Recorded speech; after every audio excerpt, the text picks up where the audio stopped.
You're listening to TGI Sports Talk with your host Keith Angle on Northeast Streaming Sports.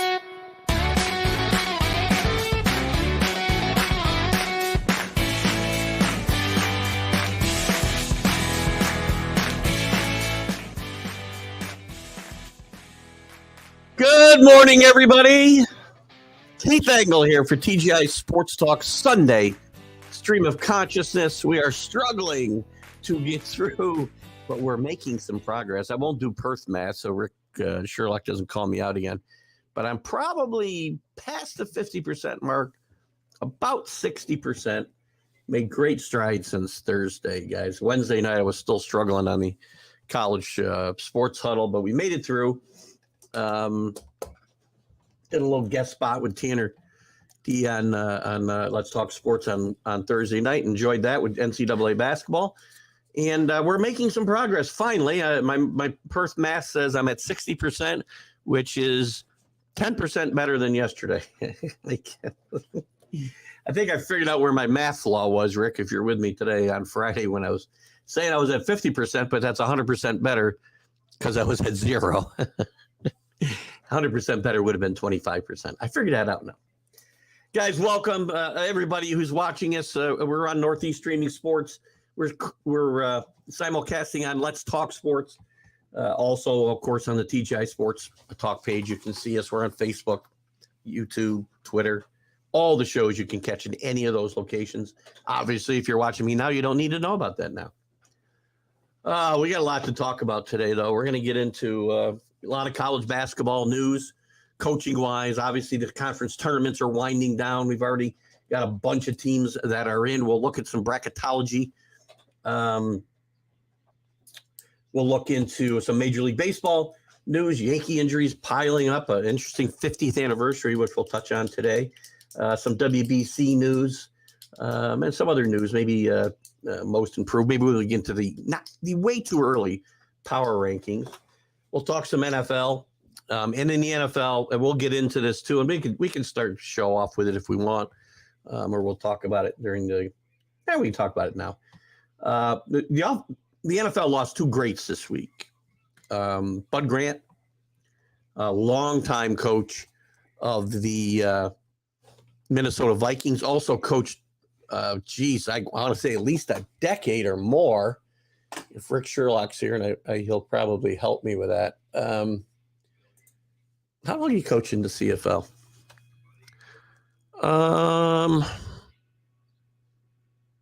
53 to 66. Won 4 Grey Cups. Went to 4 Super Bowls with the Vikings. Took them to 4 Super Bowls, I should say. Played when the weather was outside. The game was played outside in the weather in Minnesota, and you had to be hardy. Great coach, Hall of Famer. I believe only the 2 players that are in the CFL and the NFL Hall of Fame. I'm sorry. Well, I guess we can call him a player because he did play in Canada too, I think. Bud Grant, CFL, NFL Hall of Famer, and Warren Moon. And we'll talk more about Bud Grant as we go forward today. And Otis Taylor, his career wasn't that long. He's not in the Hall of Fame, but Otis Taylor, for a short period of time, 4 or 5 years, was one of the, if not the most exciting wide receiver in football with Kansas City, and that exciting offense with Len Dawson. Beat Bud Grant's Vikings in the Super Bowl 4. And Otis Taylor had a game-changing play in that game. So what do we got here? Your Perth has improved. Thank you, Rick. Good morning. Good to have you with us. And Rick is not probably. He's the biggest Minnesota fan I know. I guess Mike Villa, the former mayor of Amsterdam, might give him a run, but I would say Rick is a bigger fan, the biggest Minnesota fan I know. So my condolences on the loss of, the greatest coach your team has ever seen. 4 Super Bowl losses. Listen, teams get derided, right, for going to Super Bowls and losing. The Buffalo Bills and the Vikings, I guess, the chief among them. Bills going to 4 straight. That's not easy to do. It's not easy just to get there. So great job, great coach, and by all accounts, a better human being. Good morning, CA. Good to have you with us. Unfortunately, you've only got about 20 minutes. Sorry about that. Bud Grant, right? Great call there. Bud was just a classy individual and a great coach. Bud was a great athlete. Drafted in the NBA and the NFL. I did not see that. Interesting. Listen, he's done a lot, though, right? I mean, as a player, played with the Eagles in 51 and 52. Played with the Blue Bombers in Canada from 53 to 66. Coached the Blue Bombers from 57 to 66. As I said, he won 4 gold Grey Cups. Went to a bunch more. Comes to the Vikings and coached them twice. 63 to 83. I'm sorry. Is that right? 67 to 83. And then in 1985, I believe in 84, I believe he retired. Rick, you can straighten me out here if I'm wrong. I believe he retired after the 83 season. I'm going to say Les Steckel. I could be wrong. Les Steckel was a coach in 84, and it was a disaster, and they brought back Bud Grant before the nutty professor there, what was his name, took over after that. Longtime assistant to Bud Grant. Good morning, Alan. Still at work because of the time change. Do you get paid for that extra hour, or they say it didn't really happen? Interesting dilemma I hadn't thought about for you overnight, guys. I'd like some clarification on that. And by the way, we're back in daylight savings time. I'm so happy. My wife gets upset. We lose an hour of sleep, whatever. I'll get it. I'll catch up. I like that hour of sunshine back. And there's a great movement in this country to do away with the time change in the fall. Stay on daylight savings time all the time. And I think it's gaining great ground. There's 18 states that have initiated changing their specific laws. There's already Arizona and parts of Indiana, I know, and maybe a few other pockets that don't change. It gets confusing when some change and some don't, right? But if 18 states are going to make this law real, then the federal government will have no choice at some time but to capitulate and find out. Alan doesn't know if he'll get paid. Alan, if you were there an extra hour, regardless of whether that hour happened, you should get paid. Not your fault. You know, the government wants to live in a time travel machine, for crying out loud. Locked out for the coin toss his shirt sleeves at 30 degrees, minus 30 degrees against the Seahawks.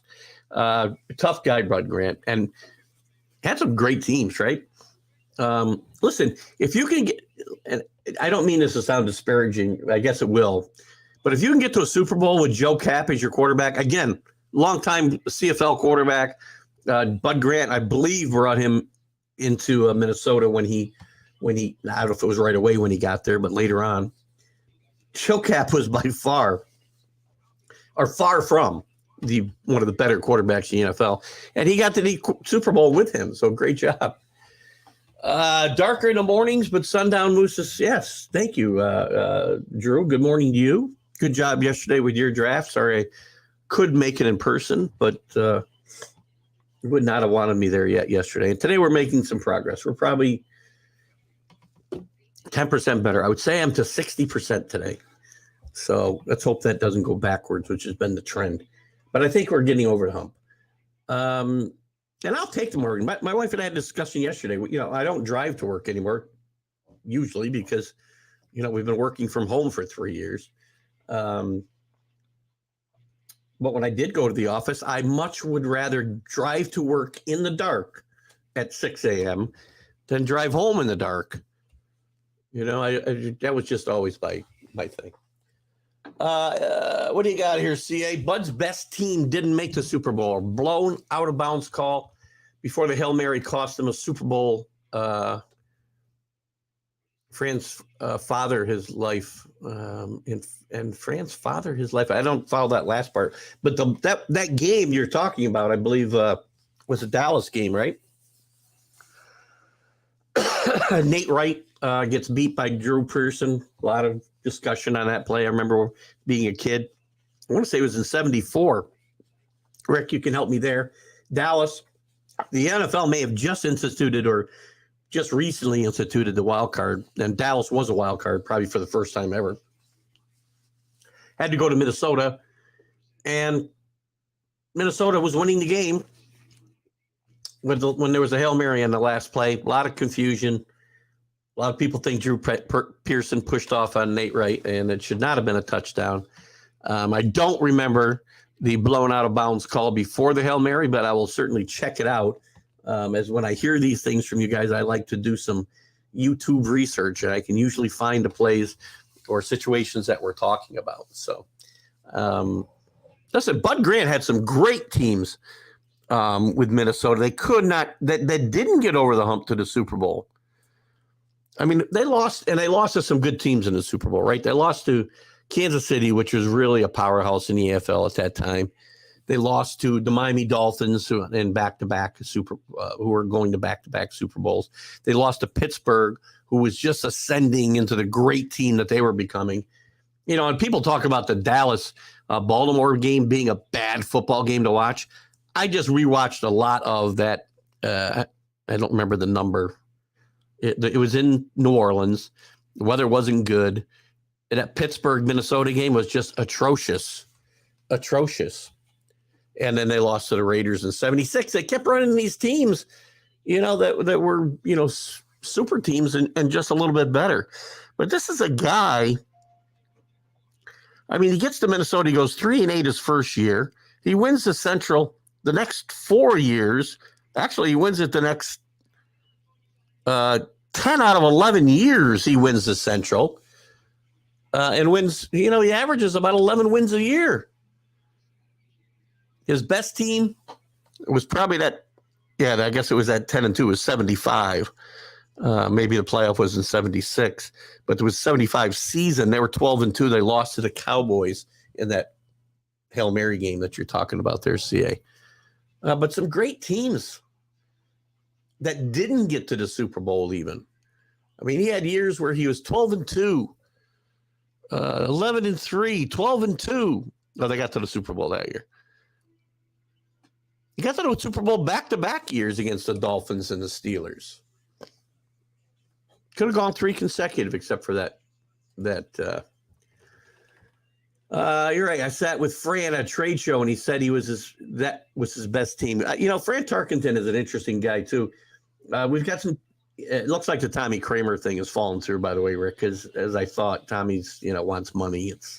This is what he's seems to be all about. So Chuck Foreman, we will have an interview with later this week, and former Bulldog Matt Robinson will also have on as well. But Fran Tarkenton, I think he's a guy I'd like to get on. He's just, Fran Tarkenton was an interesting guy. After his career, he was involved in a lot of like sketchy business schemes. I'm not sure, how any of that fell out. Alan, speaking of 1975, Alan finally getting into the history of the NFL. I'm just kidding, Alan. He's very good with Dallas Cowboy history and NFL history. I talk a lot about young guys today, and I apologize, Drew, by the way. I should have, I wish I got your call yesterday because I did want to apologize. I started to get a little snotty in the beginning yesterday when we were discussing some of the rules, and I decided I should just shut up before I got myself in more trouble with the young guys. I don't even know if they picked up on my sarcasm and my surliness. Part of that was the fact I wasn't feeling well, and the other fact is the fact that they think the game is good today. I'm confused, but maybe I read it wrong too. So anyway, I apologize if any of that came through. I felt it, and I knew I needed to shut up. I would argue the best Minnesota team not to make the Super Bowl was the 98 team. I don't think that was the question, though, Alan. I agree. The 98 team that got beat by Atlanta, they only lost one game all year, I believe, before that. And Gary Anderson had not missed a field goal all year. But we're talking about Bud's teams, 75. I don't know. Was 75 his best team? I kind of think 73 was one of his best teams that lost to Miami. They just got run out of the game. Miami was really good those few years there. I mean, Greasy, I know in the 72 Super Bowl, when he threw the ball 7 times.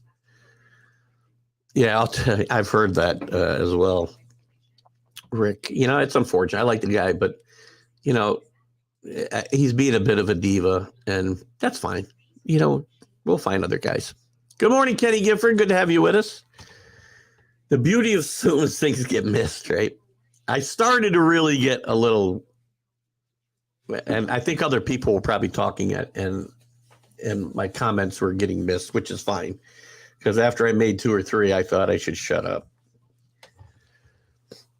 But we could talk about, we'll talk plenty about baseball and, what's wrong with it. We have talked about what's wrong with it, Drew. And I mean, we agree on a lot of it, most of it, I think. I mean, you didn't hear my comment. You didn't hear my comment about after I'm off topic a little bit, but this is a stream of consciousness show. So at one point, I don't know which one of the guys it was either Tim or Adam, I don't remember, said to me, and I had made a comment about, not singles hitters not getting rewarded if we did such and such. And, power hitters who did nothing but hit home runs and strike out were being rewarded too much. And the comment that I made, I really got just rang my bell was, the 3 true outcomes. And, that's the way the game is. Well, that's the way the game is. And it just set me off. And it probably got missed, but I said very sarcastically, well, then I vote we add exit velocity as a category. That's about the time I said, Keith, you got to shut up, you old bastard. These guys don't want to hear you. Oh, my gosh. Anyway, so we've been talking about Bud Grant. We'll continue to talk about this a little bit. If you guys like, Rick, I want to give you a chance to. I was even going to ask you if you wanted to come in. I'll send you a link, Rick, if you want to come in. You don't have to even put yourself on camera. If you want to talk about Bud Grant a little bit, I'd be happy to do that. I meant to mention it to you yesterday, and after the draft, I kind of went to sleep, so I didn't get there. So let's see. We can continue this conversation, or we can, let's see, what do you got here? Oh, we got some more. Ed White, like your post about Bud saving you a spot in Valhalla. Yeah, I did see that. I made a comment to, pretty much just Godspeed Bud Grant. Listen, it's funny because I had put Bud Grant on my list, Rick, for interviews. I got too many Viking guys. Viking guys are accommodating. It seems. But I just put Bud Grant, Carl Eller, a couple of those guys on my list to kind of reach out to. So Ed White's a great guy. You saw my Ed White interview. Ed White's suffering with some dementia and or Alzheimer's issues, but you could not tell when I did my interview with him. Very cognizant. And, I see posts and the posts he puts up, and maybe he's got some help, and maybe he does have his moments, but he has a lot of painting. His paintings are very, very interesting. And he was showing me some when I interviewed him, and he did his, and they were kind of moving because he did one that really kind of was, he said, it's a bit abstract, but it was depicting the violence in the NFL, and it was very interesting. So Ed White was a very, very interesting interview for me. CA, that wasn't Bud's team at night. No, that's what we were talking about. That was We Are Who We Think They Are. I thought they were, or whatever. Dennis Green. Bud would have settled for a field goal on 3 possessions and lead instead of Green's greed. It cost momentum in only a 1-possession game. CA, are you a Vikings fan? I mean, I remember that game. I don't remember that detail. So I did not pick up if you were a Viking fan, which is certainly fine, because we've got another one in Mr. Sherlock. So good stuff. What are you guys' thoughts? Any thoughts before I move on from this topic? And we can revisit it at some point. Otis Taylor also passed away this week, and Otis Taylor, again, on that Kansas City team that beat Minnesota, Bud Grant in Minnesota in 70. The Super Bowl IV, and really kind of solidified. I mean, Super Bowl III is always recognized as the turning point for the merger, right? The merger was well underway.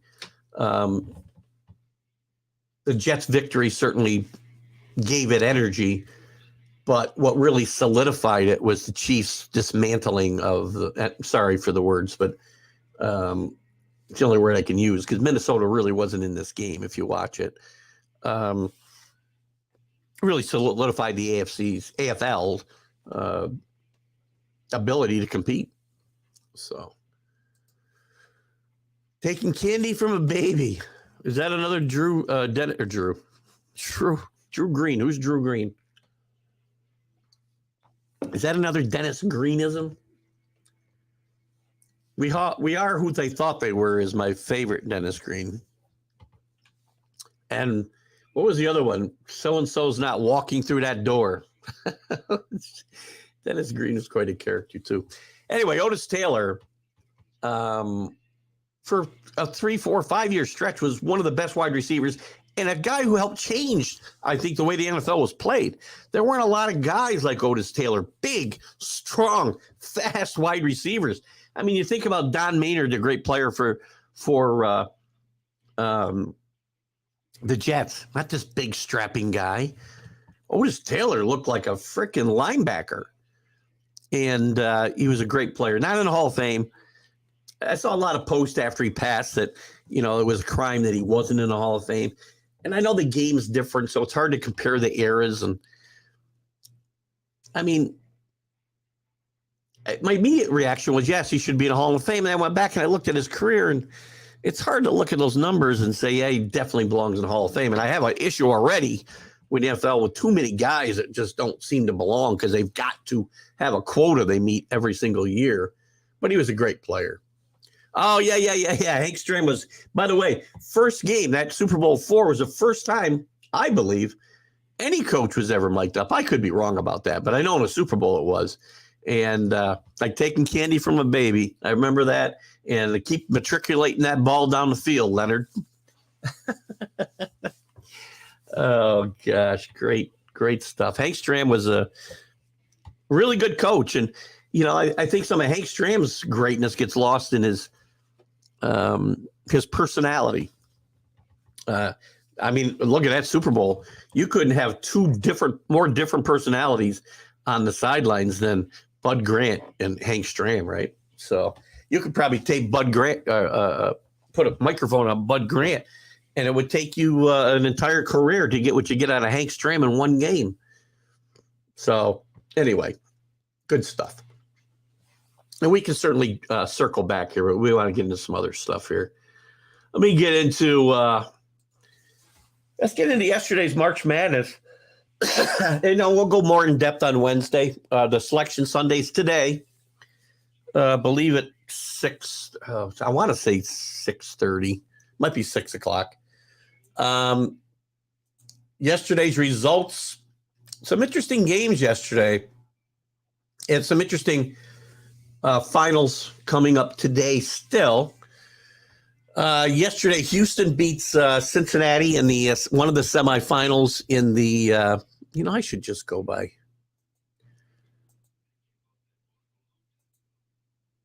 I'm going to go by conference here. I'm going to go just down AB, whatever.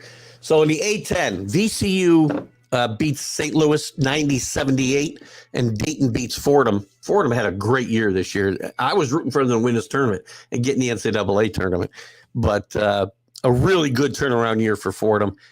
It's Dayton against VCU today. VCU, I think, should get that large bid, even if they lose. We will see, because we talk about, and we'll look at bracketology in a second, these teams that win the regular season in these one bid leads, and they're dominant. VCU's had a really dominant year. We talked about Bradley and Drake. Bradley ought to be considered for an at-large bid. We got really good teams in the Mountain West. I don't need to see 7 and 11 teams out of their conference getting in the NCAA tournament. We'll talk more about that as we go forward.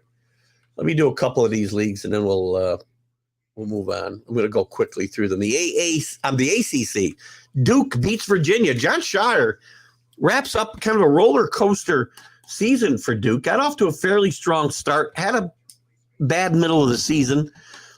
And they came back. They finished 4th in the conference during the regular season. They come back and they have a very impressive ACC tournament. Again, the ACC's down a little bit, but Duke winning this tournament is nothing to be sneezed at. In John Shire's first year replacing Coach K.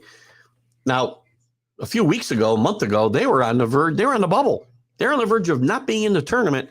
Now, I would say Duke is probably going to be looking at a 3 seed. So great job out of them. Let's go to some of the other big conferences. Big 12, Texas rolls over Kansas 76-56. Kansas playing this tournament without Bill Self. Has undergone what has not been disclosed as an emergency medical situation. He is expected to be back for the start of the NCAA tournament. I still think Kansas is a number 1 seed. That remains to be seen what the committee will think going forward. The Big East, another team I think is deserving of a 1, might end up in 2. And the difference between 1 and 2s isn't that big a deal. Marquette rolls. I mean, he played a great game yesterday, just rolling over Xavier. And I'll remind you again, Marquette picked to finish 9th in the Big East. Shaka Smart, to me, might be the coach of the year in NCAA basketball. What else? Big Ten. We're going to be going to the This is the semifinals yesterday. Purdue rolls over Ohio State, who'd been on a good run. And speaking of good runs, Penn State holds on to beat Indiana. They had a pretty big lead in this game. Indiana came back to tie it, and then Penn State held on to win 77-73. Jalen Pickett, who was a star at Siena before he transferred out of there, 28 points and 8 rebounds in this game. Penn State will face Purdue today. I think Penn State has probably earned their spot in the tournament with this run. They were solidly on the bubble. I think they've earned their spot. Where else I want to go? Let's go to the SEC real quick. And we'll go through some of this other stuff. Alabama rolls over Missouri 72-61. Still the cloud following Brandon Miller around. Has another great game, 20 points, 12 rebounds.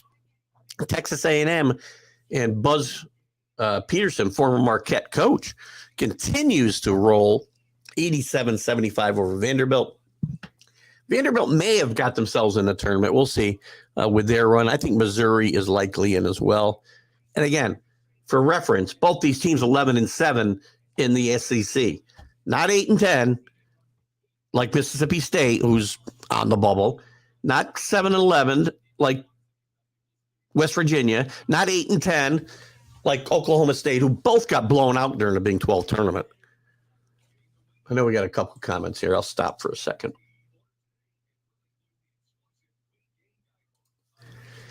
Hated to tell him he died. Laugh, wanted to punch him in the face. Hated to tell him he died.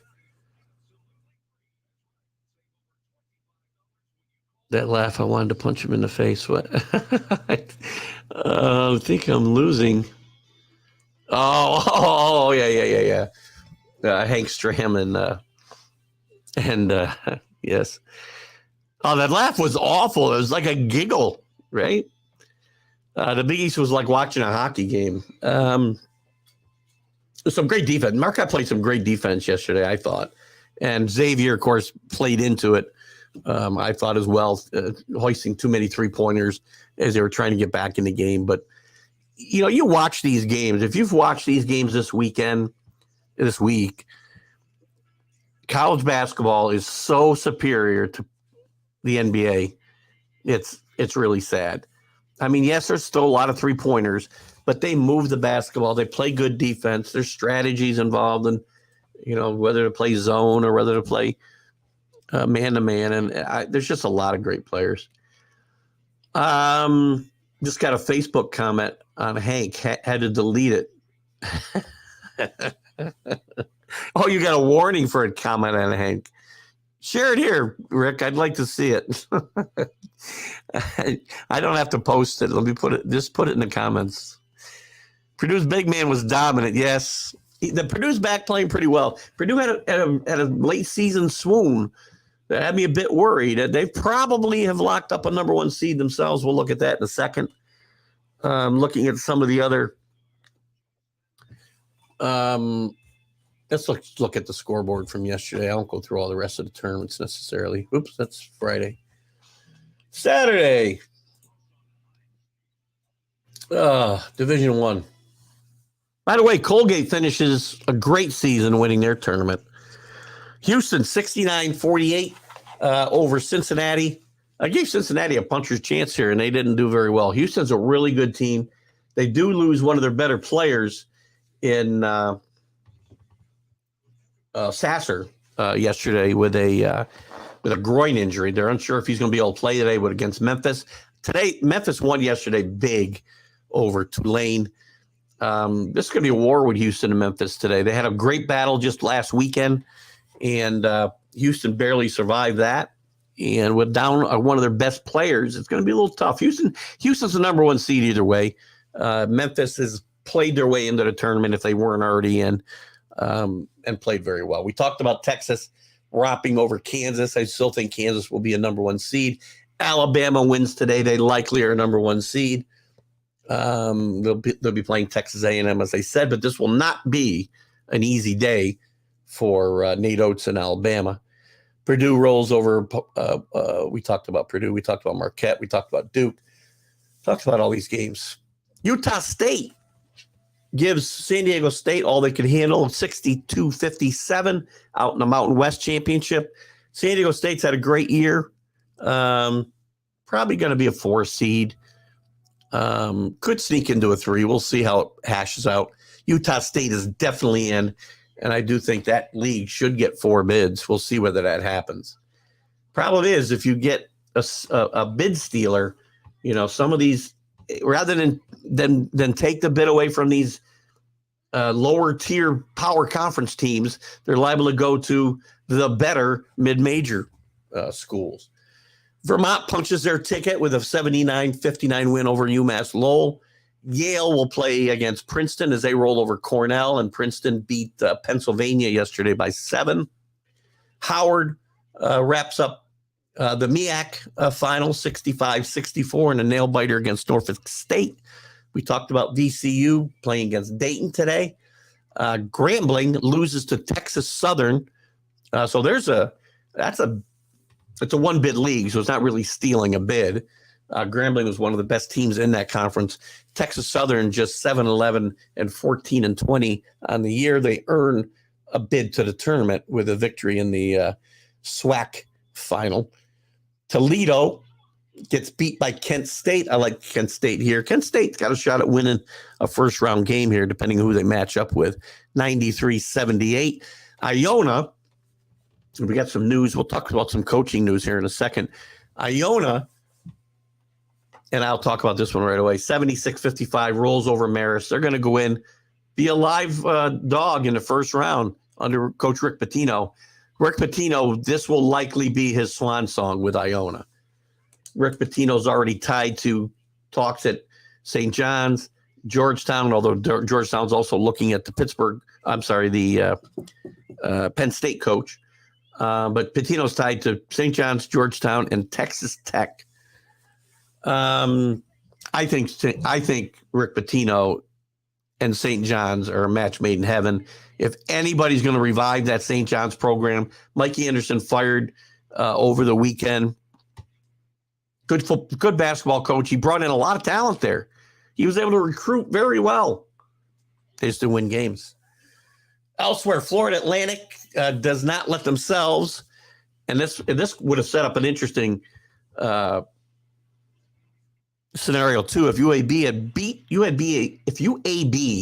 had beaten Florida Atlantic, would have been interesting to see if Florida Atlantic still hold on for an at-large bid. I think they would have, but I don't think. I do think UAB ought to get a bid. 14-6 in Conference USA, 25-9.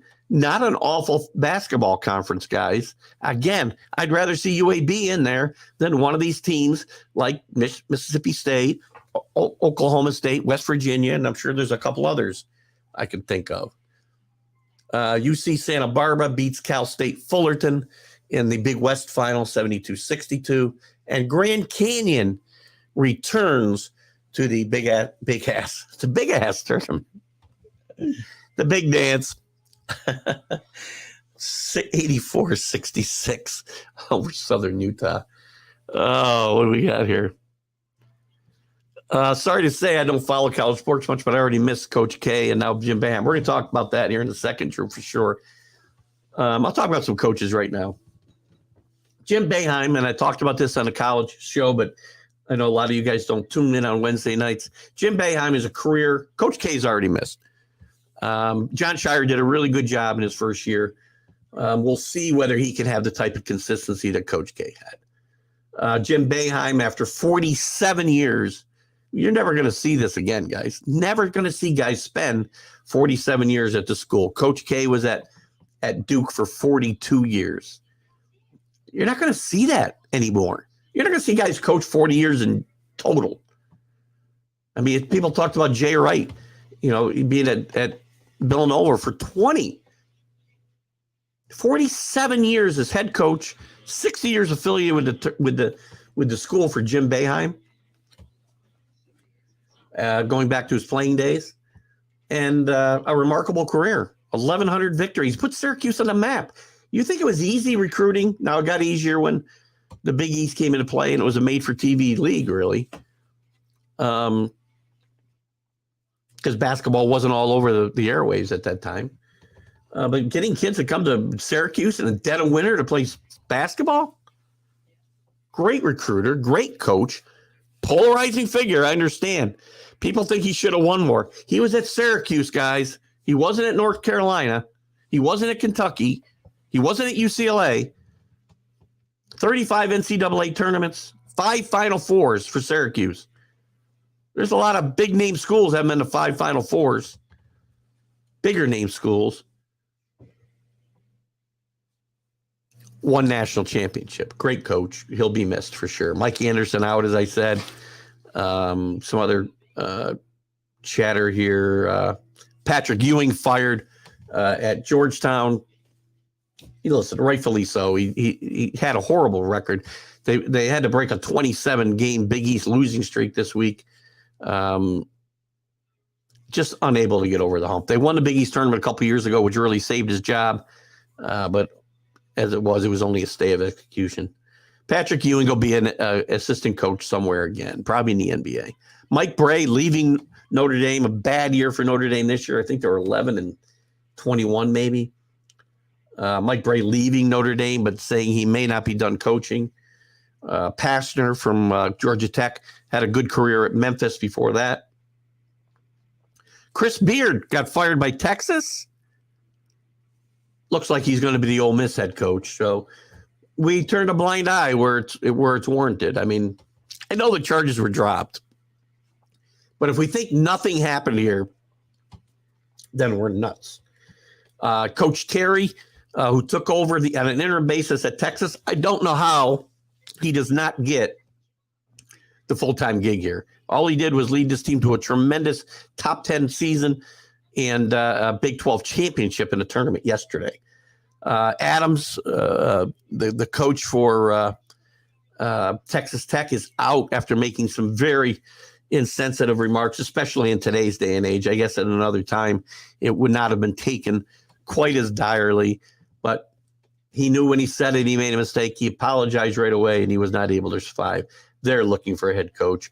Coach Fox out at Cal, fired after just an atrocious year. Can't read my writing there. Oh, the Austin Peay coach fired Nate James, I think his name is, right? Carlos, if you're with me, they're looking for a coach. And I threw that out just for you. Let's look at some comments. Join me, Rick, and be in the posse. I still want to see this. I am feeling a little better, Billy. Thank you. Good to have you with us today. I'm about 60% now. I was about 50 yesterday, so I'm 10% better. I've learned to do this math. I'm 10% better than I was yesterday.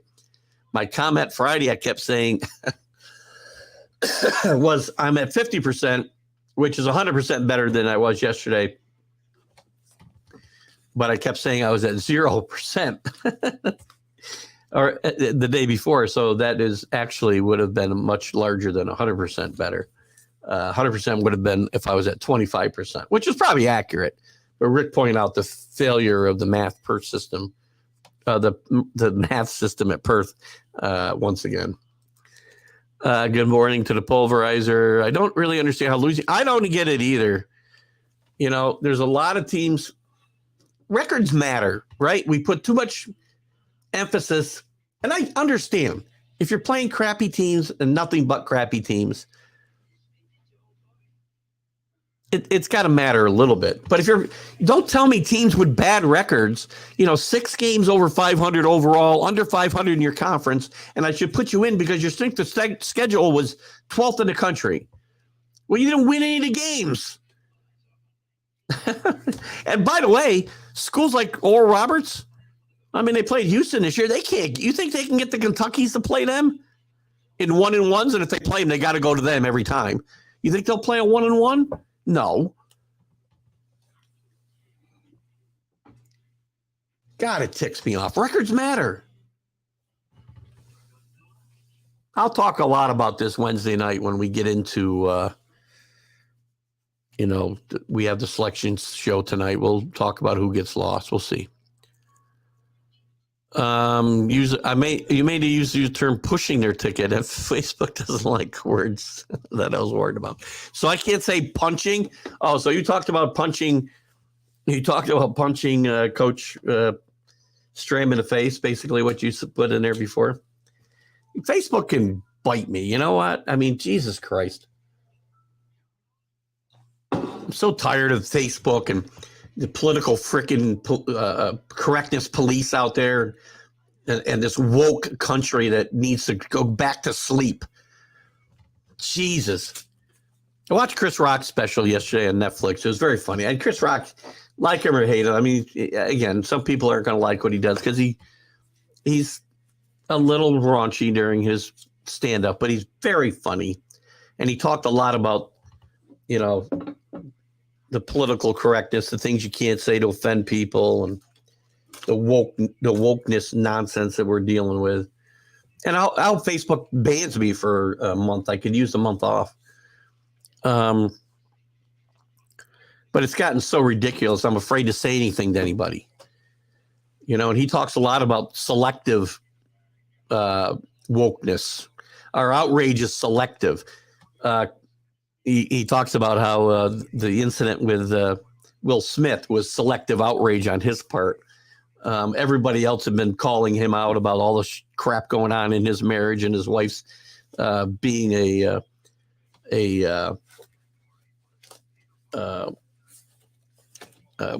predator, sleeping with one of her son's friends. It was all over the internet. It was all over everywhere. And everybody was calling out Will Smith as being a bitch. And he says, and who's he hit? He hits me. It was a very funny special. He talked about how R. Kelly and Michael Jackson, you still hear Michael Jackson's music on the radio. You don't hear R. Kelly's. They committed the same crime, and one has better music than the other. Selective outrage. Here today, gone tomorrow. Remember these coaches, but in a couple of years, it will be who they are. Who are they? Oh, who are they? No, I don't think so. Coach K, in some cases, yes. Some of the guys I mentioned, the Mikey Andersons of the world, yes. But Jim Boeheim, Coach K, these are guys their names are not going away. The Terry Adams of the world, the Pastners, the Chris Beards. There's another selective outrage, right? One school says he can't coach us because of what he did, which was atrocious, by the way, even though charges were dropped. But Ole Miss says it's okay. Whatever. Watson's already broadcast. Yes. Anyway, let me look at the bracketology real quick, and we'll move on to some Major League Baseball and get Drew more involved here. I'm going to go by Joe Lunardi. We'll see where he's got people today. Oh, let's see. His number one overall seed, which I disagree with, is Kansas. I still think the number one overall seed is Houston. His number one seeds are, and I'll also tell you who's scheduled to play in Albany next week. Kansas, Alabama, Houston and Purdue. I think if Purdue slips up today, or Houston's got a number one seed locked up. I think if Alabama or Purdue slip up today, I'm moving Marquette to the 1 line. I know they're a 2 seed now, but I'd move Marquette up to the 1 line. And again, I just don't think there's that big a difference in 1 and 2 seeds. Joe Lunardi's on the bubble. Last 4 buys, so they don't have to play in the first 4. Boise State, I agree with this. Providence, Utah State should be in. Rutgers, all right. Last 4 in, Mississippi State, no freaking way. If Mississippi State's in and Nevada's out, or Vanderbilt's out, or even North Carolina's out, I don't get it. Oregon's out. Winning record in the Pac-12, went to the semifinal. Mississippi State. Last 4 in, Mississippi State, Pittsburgh, NC State, Arizona State.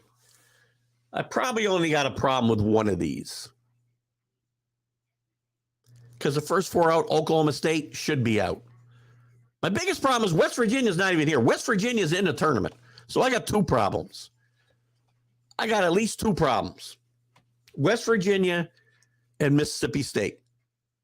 And I think Nevada and either Vanderbilt or Clemson, good regular season in the ACC, didn't play well in the tournament. Oral Roberts, and also Oral Roberts is a 12. How is Oral Roberts a 12?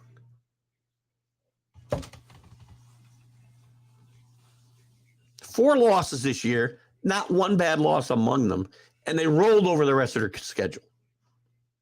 All losses on the road to Utah State, a good team, Houston, a good team. Can I click on them here? Let me give you your losses. At St. Mary's, a really good team up in the West Coast Conference. Houston on the road, only the number 1 team in the country. Utah State going to the Final Four, or going to the big dance. And at New Mexico, another non-league game on the road, a good team that's not making the dance, but not a bad loss on the road. Richard Pitino did a good job turning that program around this year.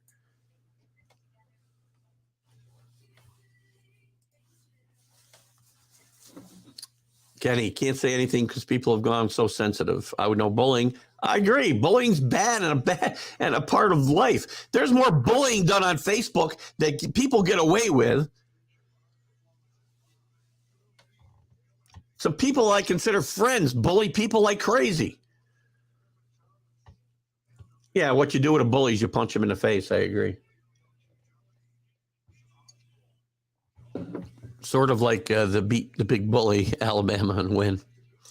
You know, I'm just tired of it. It gets so, you know, I'm either going to say whatever I want to say and let let things fall where they fall. Thank God we're not in the office for the last 3 years. Oh, man. I got to look up what people want to be called as pronouns. I have no problem with anybody. I have no problem with same-sex relationships or even marriage. I have no problem with people who want to be identified as a freaking mashed potato if that's what they want to identify as. But don't make it my problem, because if I call you he or she because that's what you look like, I'm the bad guy. So I call everybody by their name. Anyway, I'm sorry. This isn't a political show, and I'm sorry. But I just get tired. As of today, and we'll see what happens tonight with the Selection Sunday. It's the last time we'll talk about projections. Here's who's projected for Albany next Friday. 4 games. Still thinking about going. The prices are not good, though. Number 5, Indiana against Oral Roberts, Kenny, in Albany. Xavier, number 4, against Iona. Number 13. That's a live upset right there. Rick Pitino If that's a matchup, I'm all over the Gales. That's two of the games. The other two games would be Creighton, a 6 seed against either Mississippi State or Pittsburgh. Mississippi State, give me a break. And Kansas State, a 3 seed against Furman, a 14. Those would be the matchups in Albany next Friday and then Sunday with the winners. I'm 63 in a couple of months.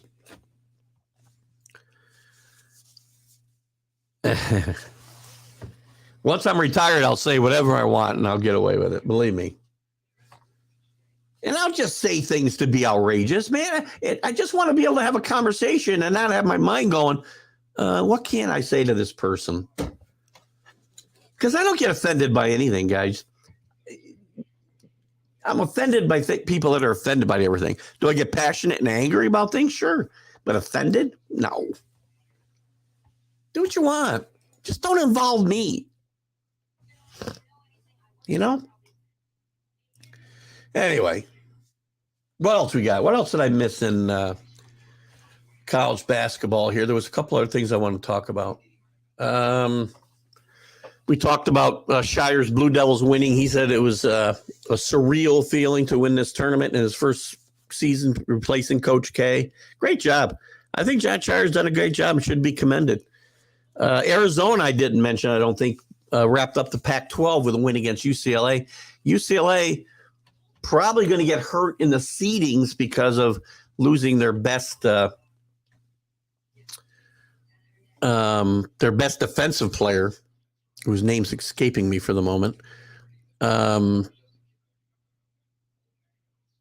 going to teams. The committee looks at momentum, how teams are playing at the time, and injuries, which I don't know if they should take that into effect or not. If I earned a number 1 seed with my total resume, that's what should matter. Or 4 seed or 12 seed or whatever. Mick Cronin had to rush off from the press conference after this UCLA-Arizona game because he'd heard his father was in a bit of an altercation, I think more of a screaming match with a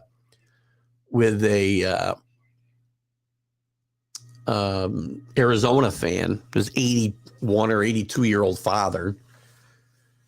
Fans, shut up. Stop yelling at people in the stands, an 81-year-old man. Yell at the kids, fine. But, keep your racial epithets and your nasty personal comments out of it. God. Bill Self is doing well, according to all reports, after an emergency medical procedure, which goes unnamed, earlier in the week that sidelined him for the entire tournament. The team was coached by Norm Roberts, a former St. John's coach himself, Norm Roberts. And he coached them to a second place finish in the tournament. But Bill Self should be back and probably will have a 1 seed that they start. Number 1 team, Houston, does face some adversity. As I said, they lost one of their best players in Sasser to a groin injury. His status for today and going forward is unknown. For those of you who've had groin injuries, not a lot of fun. And also Kelvin Sampson, head coach Kelvin Sampson's twin sister, died on Friday morning. So he's having to play under those, or coach under those circumstances as well. And that's never an easy thing to deal with. I'm sure losing and again, I have not lost any of my siblings, but as losing a sibling, I'm sure is difficult. Losing a twin, I'm sure is doubly difficult. What do we got here for comments? Okay, I spilled my water all over the place. Yep, we'll be cleaning that up later. Kenny Gifford, what are the prices? I can't get clarification. I saw $160, but it used to be when you bought, I don't know.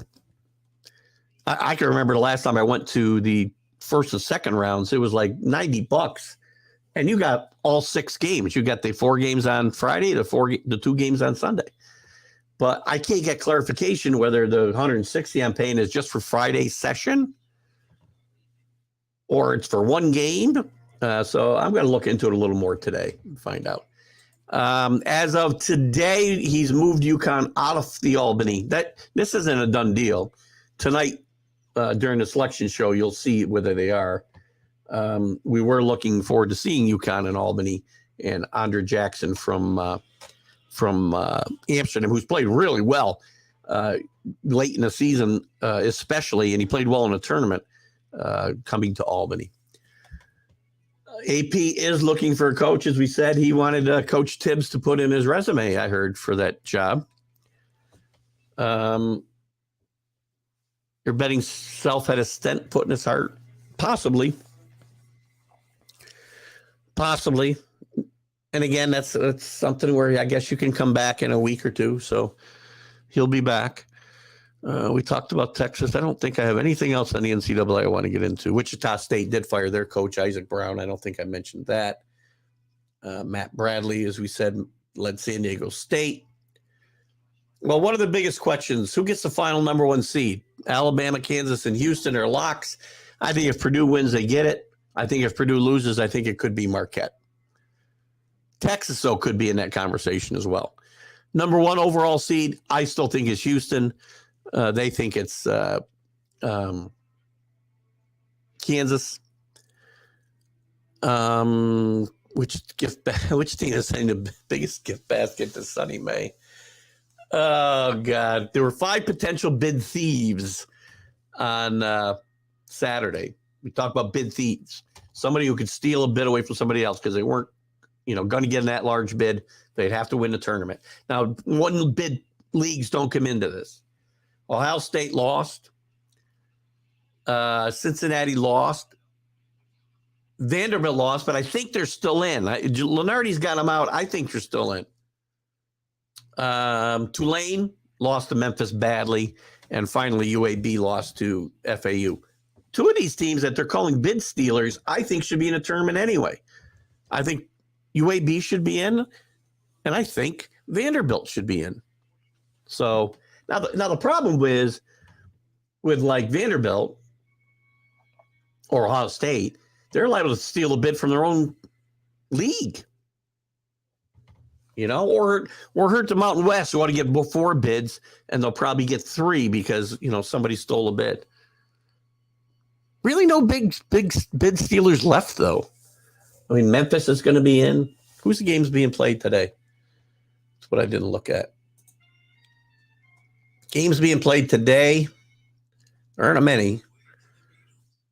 And they got to get them in before the selection show. So who's we got? We got Princeton and Yale. No bid stealing there. Texas A&M, Alabama. No bid stealing there. Maybe Dayton's a bid stealer if they beat VCU. But I think both these teams get in. Memphis and Houston, no. Penn State's in. Penn State's in without winning this tournament. They are in. NBA had another wrestling match Tuesday night. Too much smack talk. Well, listen, let's just hope they don't start bringing their guns to the games and leaving them in their uniform. We all know the John Morant story. It's sad. Why are these kids bringing guns on planes and taking them from city to city?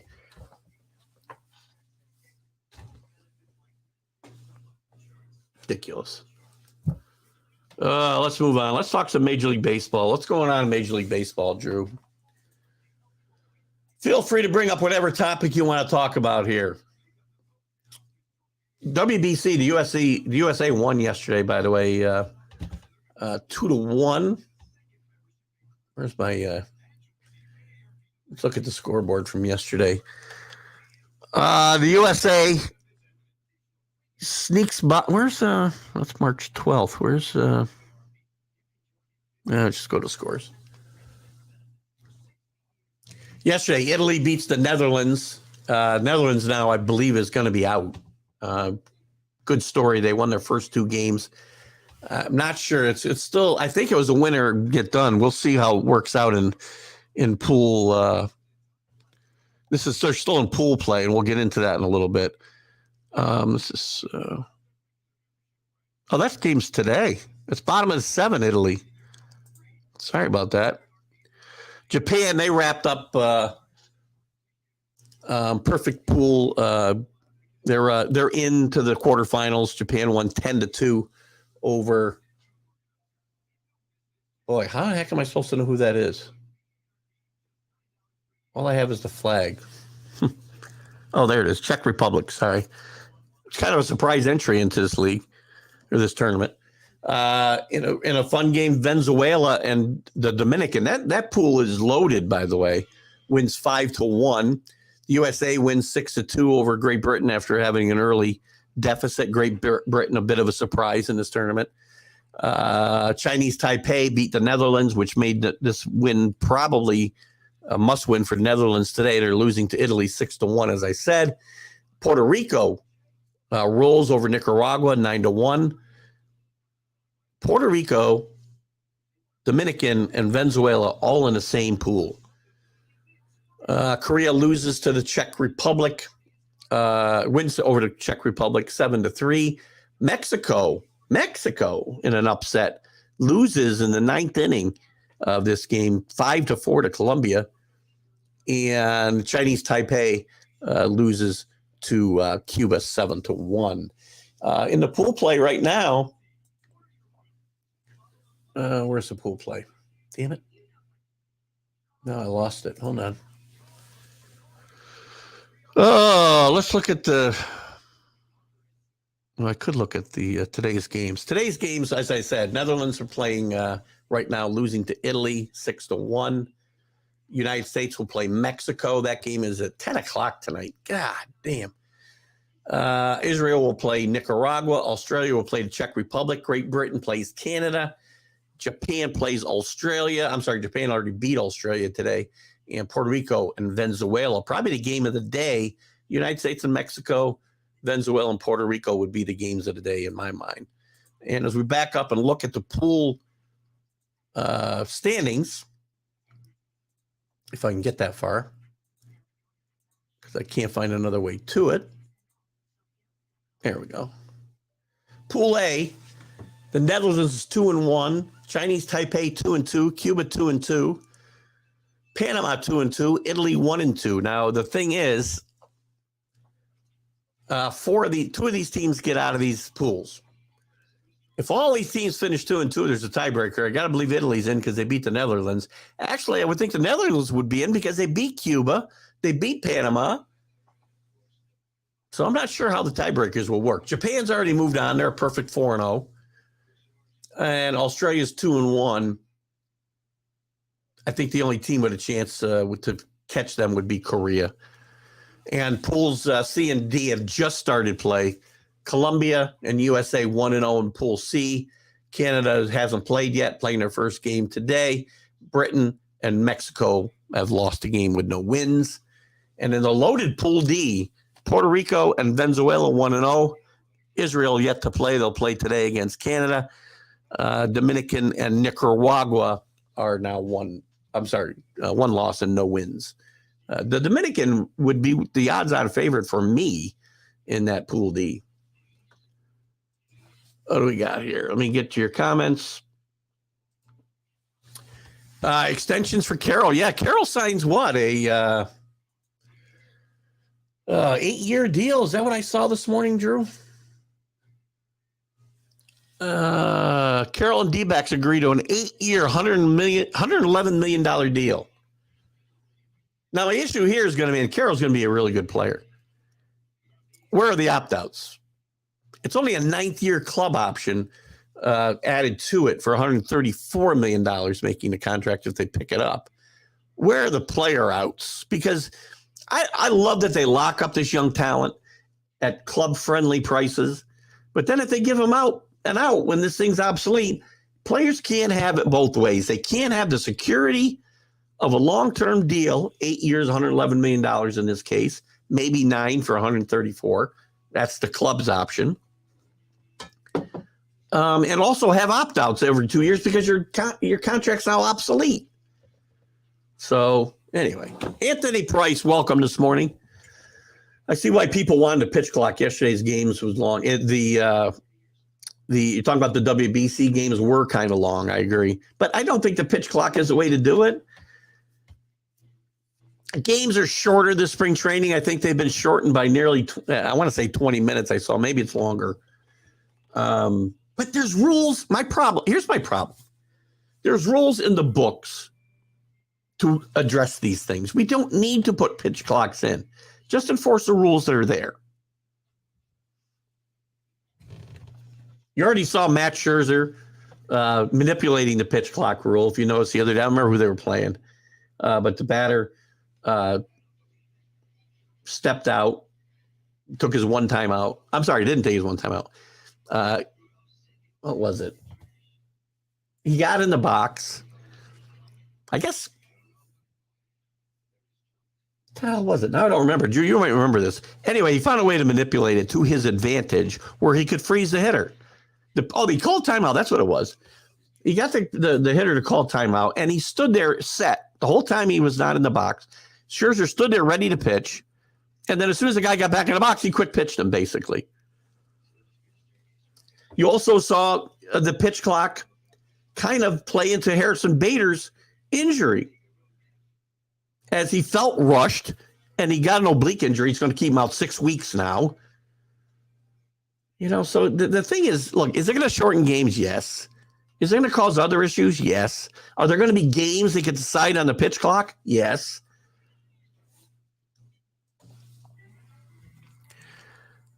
Kenny, don't forget to mention the South Carolina girls team, 32-0 in NCAA play. They'll be the prohibitive favorite going into the women's tournament. We'll try to dive a little bit more into the women on Wednesday. Try to remind me. The NBA is not on its way out only because there's so much money. Until TV stops paying money to televise the games, there's going to be plenty of money to keep the league afloat. Guys, that was an hour and 8 minutes into the show. First time I hit the cough button. That's a good sign. So I don't know who wants to watch. The NBA is getting to be a hard watch again. There's times I watch the Knicks and I love it. It's good basketball, and there's other times it's just unwatchable.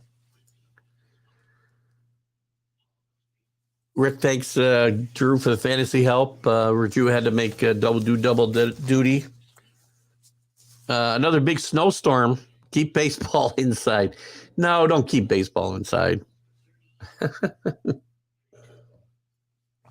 I hate indoor stadiums. I hate indoor stadiums in baseball. I hate indoor stadiums in football.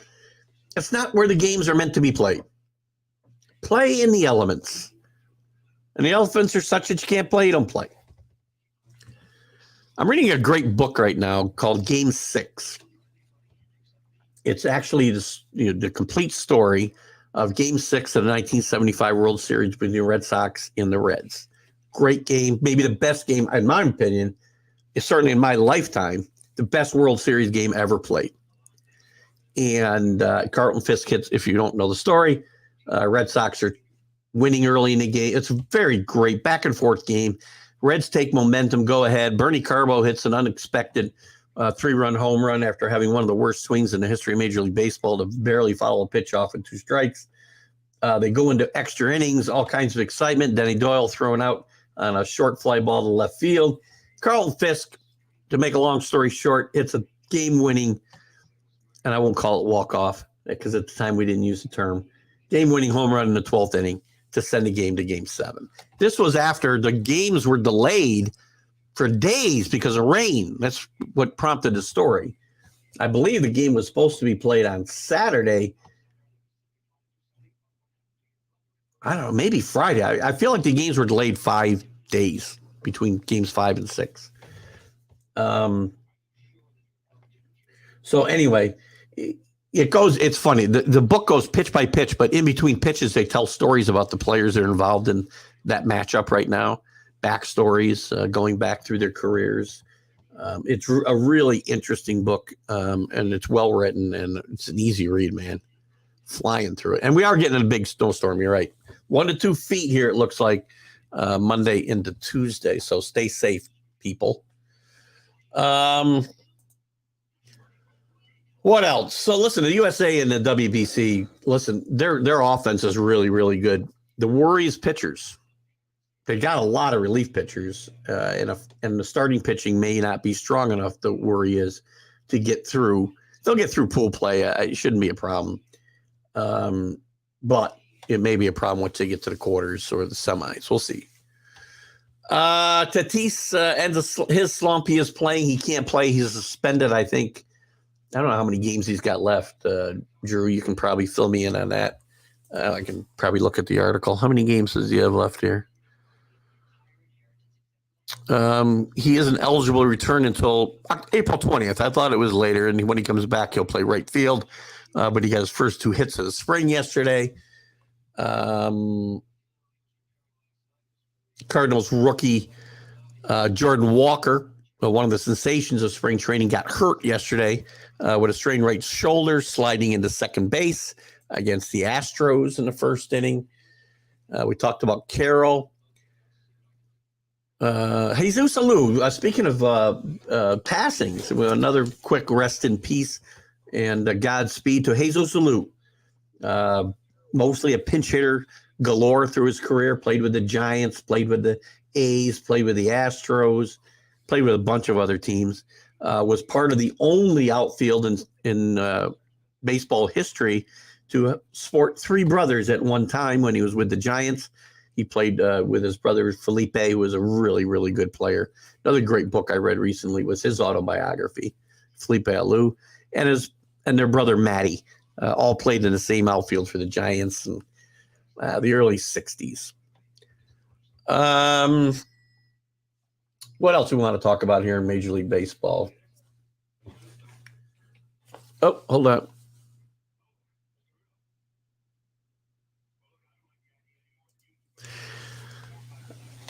Yeah, here's the injuries so far. Bader, Rondon. Rondon we knew would get hurt. I said, don't sign Carlos Rondon, and what do? They signed Carlos Rondon. This is not hindsight on my part. I've been saying it since the day they signed him. Bad move. Guy was hurt nearly his entire career with the White Sox, or underperforming, one or the other. Had 2 good years with the Giants. I'm not saying they're flukes, but this was a risky signing, and they should not have made it.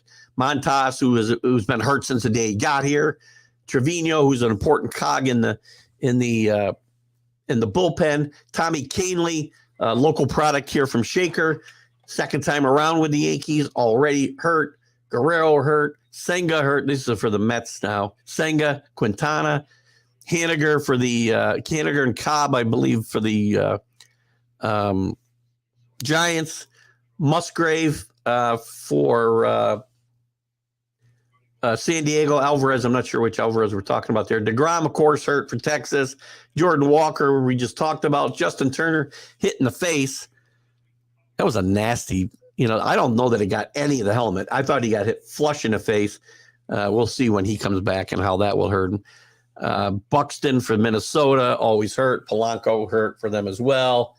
Miranda, Andrew Painter, Bautista. Injuries just galore in baseball, which, again, I talked about this a little bit on the Mac and Jack and Jim show this morning with Mac, Jack, and Jim Jeffcoat. And the training and it's in all sports, they don't train the right way. They train upper body. They don't train the lower body. They don't train, or they overtrain certain parts of their body. We didn't have oblique injuries when I was a kid. Stop lifting weights and do baseball drills that get you in shape for baseball activities. So freaking annoying, man. Anthony Price, off topic. Am I going into the XFL? Not unless I have to. Oh, God. I know there's some good coaches coaching there. We'll talk about it a little bit. I don't even know when they start, but maybe we'll take a look at it next week, Anthony. There's just so much other stuff going on in sports. It's hard for me to get into offshoot football leagues that aren't going to last. They're not going to last. Who's behind this endeavor? This is the Rock's endeavor, isn't it, Anthony? Good question. I mean, maybe there'll be some good football. I don't know. I can't get into the new USFL. I tried. Maybe it's the fact that they play in one place. This year they're going to play in more stadiums, but it's just no fun. Dr. Paul coming out with a book shortly. Yes, Dr. Paul Simendinger, who does a show on Saturdays on Northeast Streaming Sports, and also participates in the debate show with Mac and Jack on Saturdays. He has a new book coming out on Roy White shortly. I read a great book not that long ago about Roy White. Trying to think of the title of it now. Can't think of the title. It's really, really well written by Phil. Can't remember Phil's last name either right now. Had him on as a guest on my show. Lives out on Long Island. Roy White, one of the most underrated players in Yankee history. Never big numbers, never a flashy player, but Roy White was involved with a lot of winning teams. And Roy White was part of a team that gets a bad rap. You know, the Horace Clarke years get a bad rap. Yankees didn't have horrible teams those years. I mean, a couple of years they did. But they had some good teams, but they were playing in the division with the Orioles running away with it every single year. And speaking of the Yankees, I'll get into them. I'll get into this in a second. A 50-year anniversary of a interesting event. Carlos Ruiz, 8-year contract with Minnesota. Yeah. That might be a little long. Oh, the Alvarez for Houston. Okay. A lot of injuries. Again, it's that time of year, but the pitching injuries to me, and again, I'll bet you won't go ask Nolan Ryan, or if you could ask Tom Seaver if he was still with us, they don't pitch enough. Pitchers don't pitch enough. Their arm strength doesn't get better. And then when they're asked to tax themselves a little bit and they don't pitch enough innings, they don't do the drills to strengthen their arms the way they used to. And again, they don't throw enough. They don't throw enough between starts. They don't throw enough during games. So when they're asked to tax themselves a little bit, we get all kinds of injuries.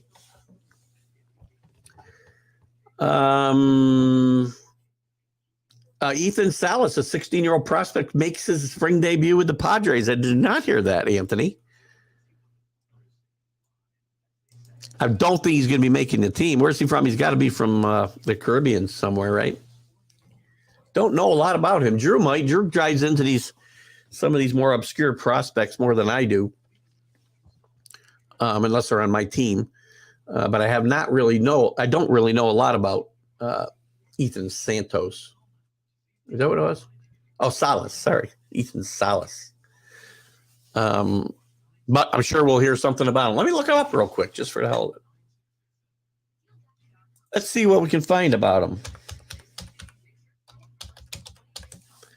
Ethan Salas makes Cactus League debut at 16 years old. He learned he would be catching the back half of the Cactus League tilt against the White Sox. Quite a responsibility for a 16-year-old backstop. He's ranked by MLB Pipeline as the top prospect in this year's international signing class. It has drawn rave reviews for his work all spring. All right. Somebody to keep an eye on here. And listen, if I was still in my Dynasty rotisserie auction league, he might be a guy I put in my farm system. I was in Drew's draft yesterday, which is, a head-to-head league, but I spent 30 years in a auction league where you drafted 40-man rosters every year, and you would sign guys to contracts, right? Literally, you sign guys to, you had a budget, right? You had to stay within your budget, but you could sign guys for 5 years for $5 or whatever, as long as you stayed within your budget. Guys in your farm system didn't count against your budget. So, you would keep 4, 5, 6 guys sometimes, and they would kind of progress through the system, and you'd have to make a move on them eventually. You couldn't just sit on them forever, but it was interesting. When you're doing your division leaders in baseball, Drew and I are going to talk about that. Drew, I'm going to say, I think we did a Tuesday night last time. Either a Monday or a Tuesday night we'll do, Drew, if you can. And I'm thinking maybe the last week of the month we'll try to do this. Drew, if you can, get yourself a cheap headset. Don't need to go out and buy your microphone and all that. But I think if you plug a headset, with a microphone into your computer, or you won't have that. I don't think you'll have the sound problems we had recently. So, yeah, we had them all. So, let me tell you something. Your draft went along pretty well last year. These drafts would be 5 or 6 hours, 7 hours. And you could keep players, you could keep so many players. You could keep your whole team if you wanted to from the year before, assuming their contract hadn't expired, right? Again, you could only keep guys for as long as you signed them for. It was a lot of fun, but it was a ton of work. I mean, a daily head-to-head is work. And there was a lot of work involved in this. You only made weekly moves, but when you're, keeping track of a 40-man roster year in and year out, and you're playing for a lot of money, it was tough. And I didn't like some of the new guys they brought in the league. For 30 years, for 25 years, we had basically the same 12 teams. One change, I think, in 25 years. That's remarkable. And then we started having some new guys come in, and it wasn't a lot of fun. Breaking news, there was a lot of arguing. Every trade would get freaking chastised, and I just couldn't deal with these guys anymore. My opinion was, running that my team there, I could, if I decided to run it into the ground, that's my choice. Just like Major League Baseball, teams are mismanaged. Teams are going to mismanage, Roto League teams too. Bad trades are part of the game. Breaking news: the Yankees signed an 80-year-old pitcher and have never had such a knuckleball. Was Phil Niekro alive? Oh God, they're going to need an 80-year-old knuckleballer the way things are going. Man, let's look quick at the what time is it? It's 53. We got some early. ESPN has their early power rankings out. You can post anything else you want to talk about too, Drew, or anybody else. We'll talk about anything you want, and we'll go on to the NFL here in a little bit. Right now, and I don't disagree with this, the number one ranked team in baseball right now is the Houston Astros. And I think until the Houston Astros are knocked off their perch, they're the best team in baseball. They did lose Justin Verlander, I realize, but their only other major loss, I think, was Yuri Gurriel, who was really done. He's going to be a starter, I think, with the Marlins this year, but he was pretty much done. Little strange signing them bringing in Abreu. It's not a really Houston thing to do, but I think this is still the team to beat, and I think it's the model organization right now in baseball. And it's hard to root against Dusty Baker.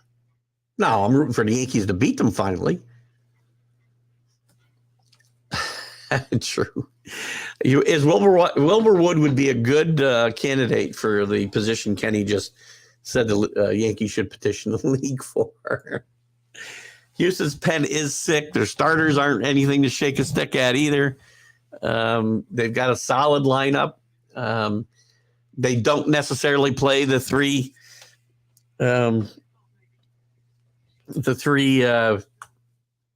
ultimate outcomes. What's the phrase, Drew? It's slipping my mind because I hate it. They don't necessarily play home run, walk, or strikeout baseball. They do put the ball in play. The Braves, they've got number 2.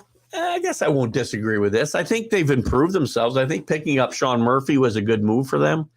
They did have to give up William Contreras to do it, who had a good season for them last year, I think mostly DHing. But Murphy's an upgrade over Travis Denard. And I think Vaughn Grissom is going to be a decent replacement for Dansby Swanson. Maybe not year one. He might struggle a bit, but I think he'll be good enough. And they've also got Orlando Arcia to be able to fill in there as well.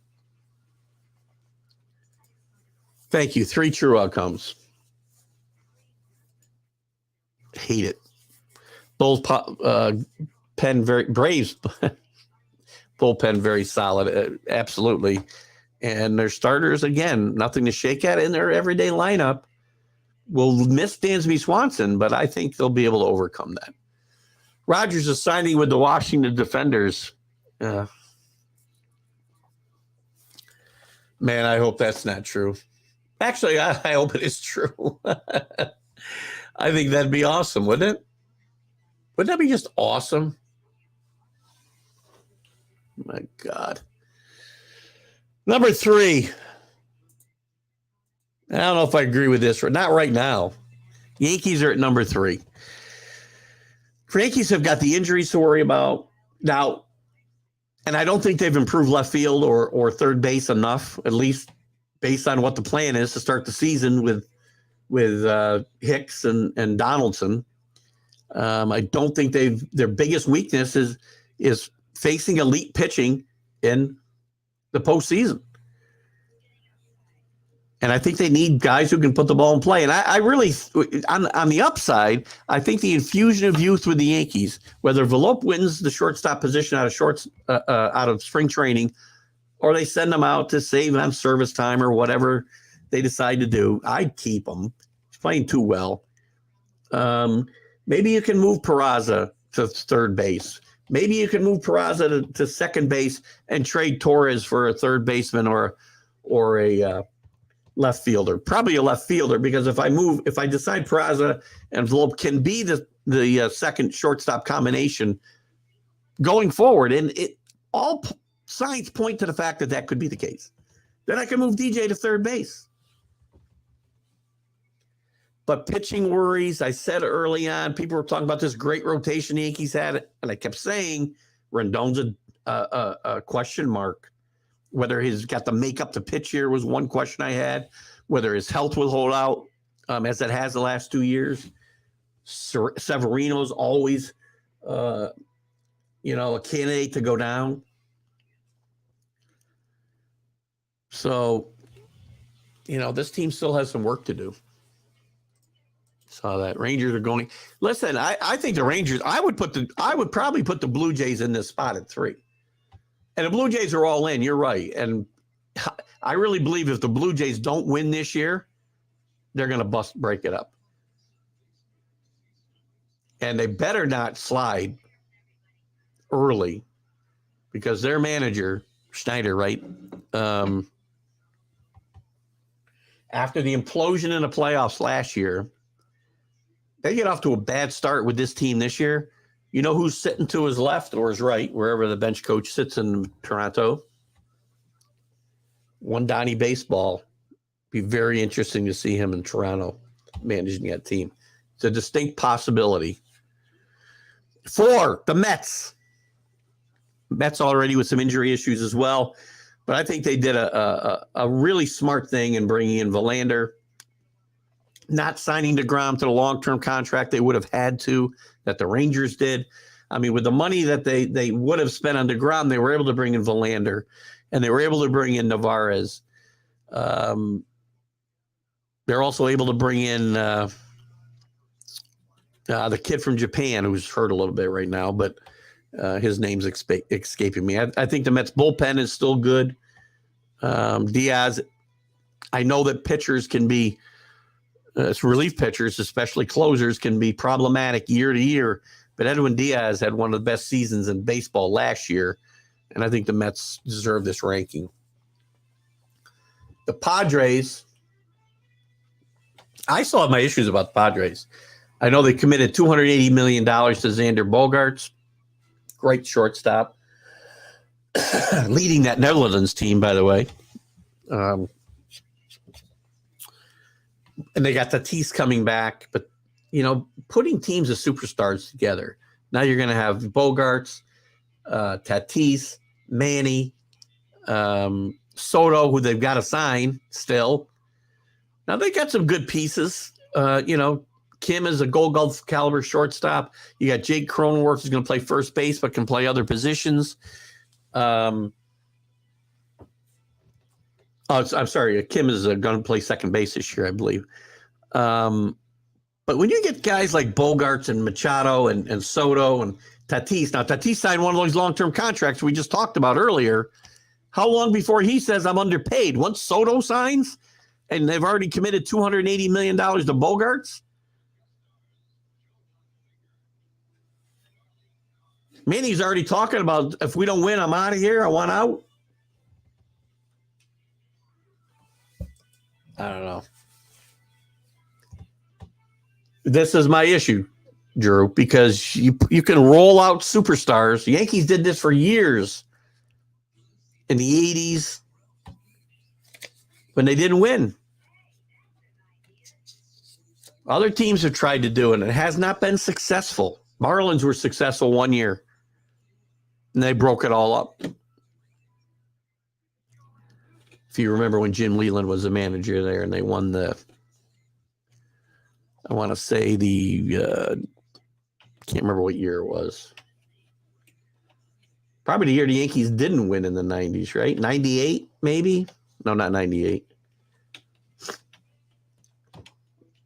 Can't remember what year it was. 97, maybe. I guess it was 97 they beat the Indians in the World Series. They put together a superstar lineup, but they couldn't keep it together.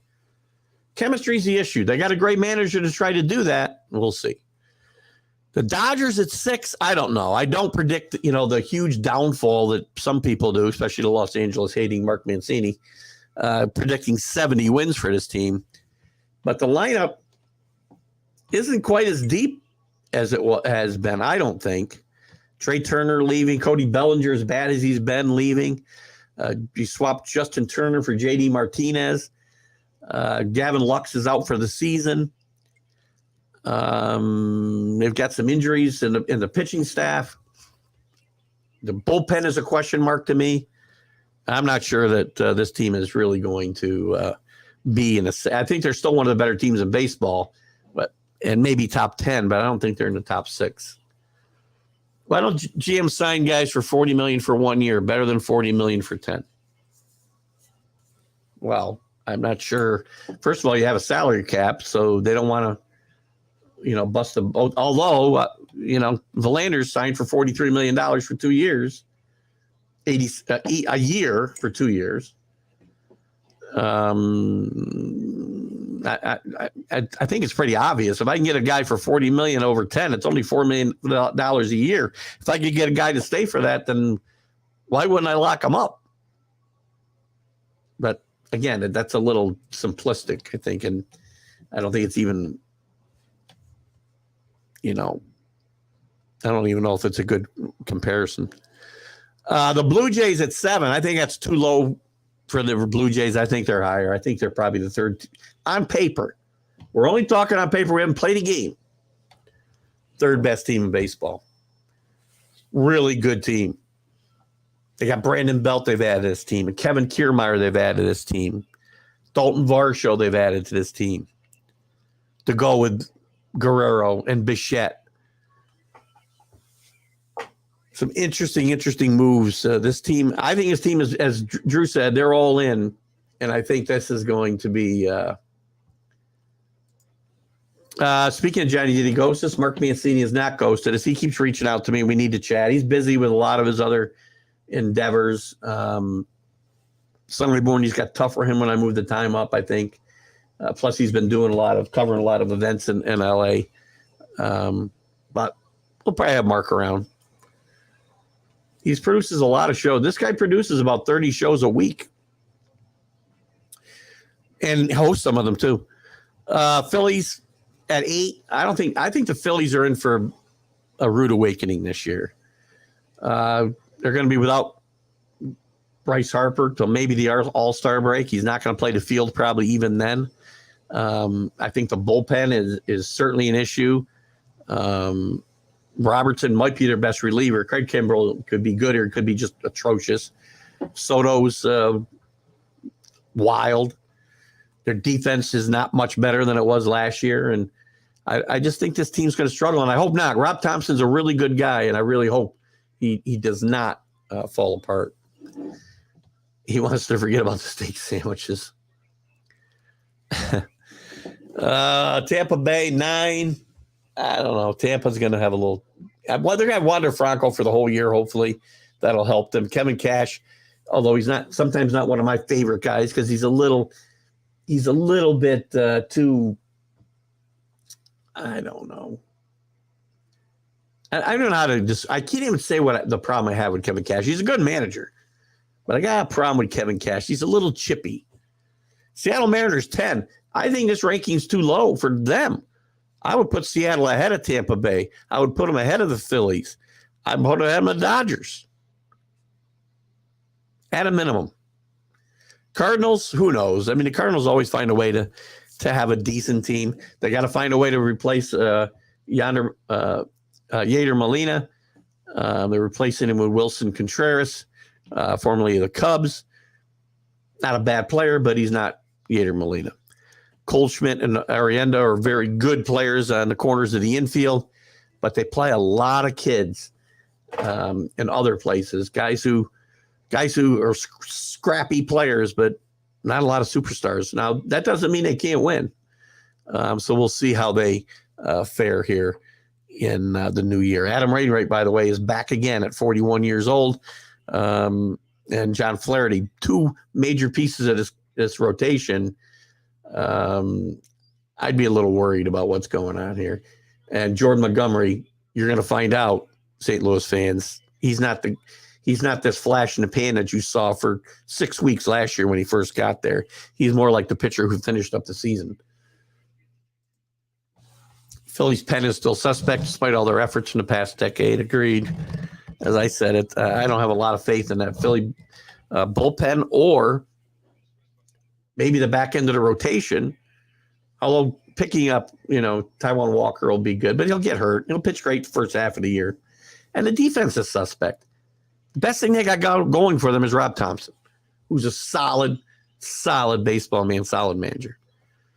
Cleveland, we haven't got to Cleveland yet. Cleveland's at 12. I would put Cleveland ahead of the Cardinals, and I would put Cleveland ahead of Tampa, and I put Cleveland ahead of the Phillies. It's a very young team with some good veterans like Ramirez. Jose Ramirez, one of the most underrated players in the game in my mind. So I think this team, and they did pick up Josh Bell, who will fill a need at first base and DH. So we'll see how that works out. But again, a lot of young kids, and I think this could be Terry Francona's swan song. I keep saying that, but I think he wants to get to a World Series with this team. And I think 12 is too low. Back to the Phillies. Trey Turner does count as a solid piece. I think the contract they signed him to is outrageous for Trey Turner, to be honest with you. But in the early going, that won't hurt them. It'll help their defense. I really don't know, Drew, whether he's playing shortstop or second base at the moment. But we'll find out. And again, I don't think the Phillies will be bad. I just don't see the Phillies making a run like they made last year. Milwaukee, 13. If there's a team that might bounce back this year, it might be Milwaukee. They really didn't improve their bats a lot. They did pick up Jesse Winkler, who just wasn't a good fit in Seattle, did have some good seasons in Cincinnati. They picked up William Contreras to catch in DH, had a very good year offensively for the Braves last year. This team still might need at least another bat, but their pitching is really, really good. Their bullpen might be better with Delvin Williams than it was with Josh Hader, depending on whether Hader was a player that arrived in San Diego or the player that pitched late in the year and pitched great, for years before that in Milwaukee. We'll see. I do think the Brewers may be a bounce back team. I do not think you'll see them picking them as a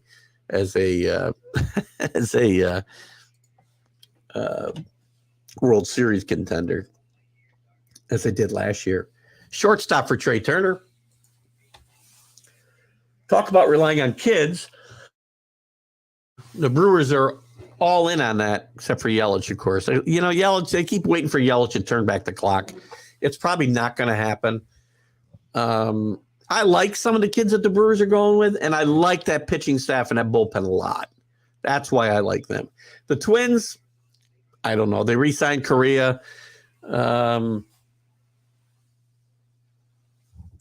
do have injury issues, obviously, with Buxton, who's a great player when he's playing. But they've got other injury too. Royce Lewis and Alex Kirilloff, Medea, and Chris Paddock, I think, is out for the year, who they signed. So maybe this team will be good in 2 years. I don't know, but there's question marks all over the field on this team. And we'll dive deeper into this. The White Sox, I don't know what to expect of the White Sox out of the White Sox first year post Tony La Russa. I really thought they might break up the team a little bit more than they did. They did let Abreu walk, but they need comeback seasons from Giolito, who I'm counting on that from, Tim Anderson, Luis Robert, Juan Bacata, Grandel. If these players bounce back, that Central Division is wide open in the American League, and they could jump in. The Angels still don't know what they're doing. They still can't fix their pitching. Mike Trout will get hurt. Ohtani's a superstar. Anthony Rendon is if he gets healthy, maybe he's still the player that he was, but we'll see. I'm not really counting on them a lot. The Rangers at 17. Listen, I've talked a lot about the Rangers in the past, and I don't think the Rangers are ready to win. I think they splurged too early on Siemens and Seager, who didn't have great seasons last year. They were okay. This team had the worst on-base percentage of any team in baseball last year, I keep saying. Lowe had a decent year at first base. The catcher, the kid catcher's okay. But look at the rotation. They got DeGrom at the top of it, who, if they get 15 starts, they ought to count themselves lucky. And then who? A bunch of guys. Listen, I know Perez had a nice year last year, but he's 31 years old. I have no reason to think he's going to repeat that.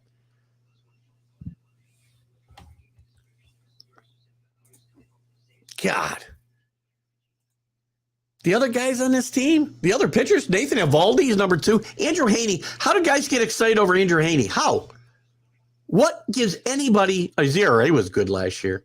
This guy hasn't been a good pitcher his entire career for any stretch of time. And John Gray's, an innings eater, which is a wonderful thing unless you can't pitch. Their closer's Will Smith. No, Braves moved on from him. Adolis Garcia is a nice player. Again, batting average and on-base percentage is horrendous. I know they like Heim, the catcher. These guys need market improvement out of some of these guys if they think they're going to be anywhere near contending against the Astros and the Mariners. It's just not going to happen. And if they do, then God,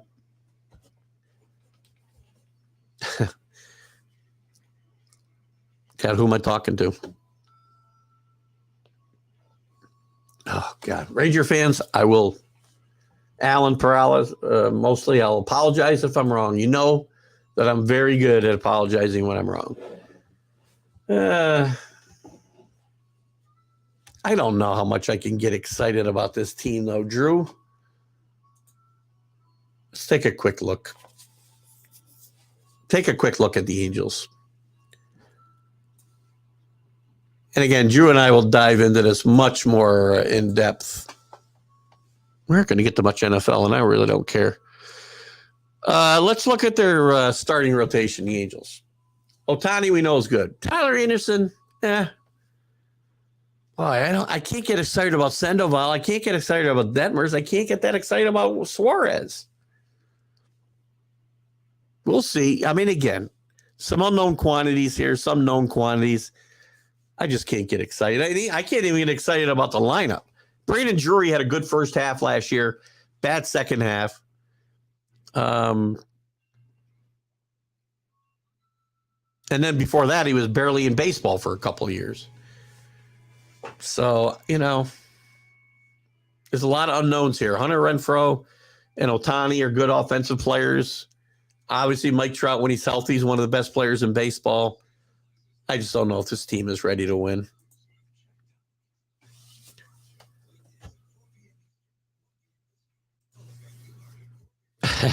I didn't think you said they were exciting. There you go. They're better than they've been, but that's the bar is set very low there, right, Drew? What else we got? You know what I'm going to do from here? Well, I'm surprised the Orioles are ranked as low as they are, 18. They did sign a couple of veterans to one-year deals. Kyle Gibson, who might be their number one starter.